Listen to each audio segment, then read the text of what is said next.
Number 13 then from paper 2 of the 2018 National 5. There we go, there's another scaling triangle. It'll be sine rule or cosine rule, and without even reading the question, if you've got all three sides, that'll be the cosine rule in reverse to find an angle. So it goes on about ferries and trawlers and stranded yachts, but in the end it says blah blah, gives you all the figures in kilometres. What's the bearing of the yacht from the trawler? That's all you want.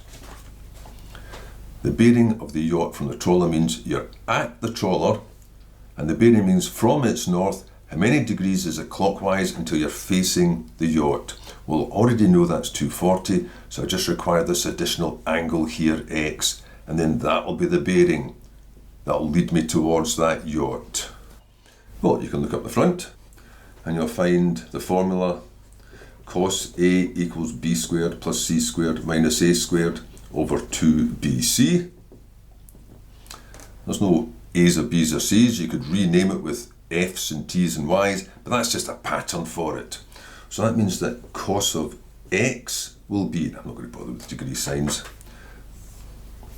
Now the odd one out is the one opposite the angle. So that's at 7.2. So it's these two that are used all the time.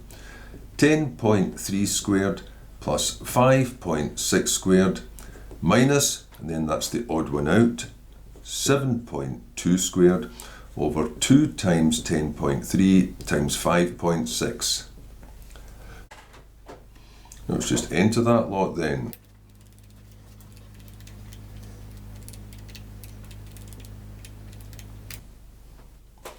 And when you do, I don't really want that, but maybe I could, oh well. 0.7421 and so on. So x is going to be the inverse cos of that. I'm just keeping it exact just now because it's not a final answer. You could have just said x equals the inverse cos of the whole bundle there, but I'm just going to use the answer button. So inverse cos of the answer is 42.088 and so on. So that would be 42.1 degrees. Which means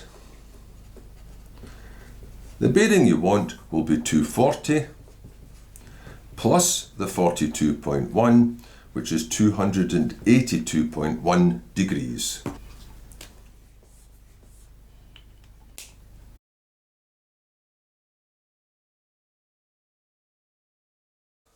Number 14 here, a quick wee 2-mark question for. Here's the equation of a line.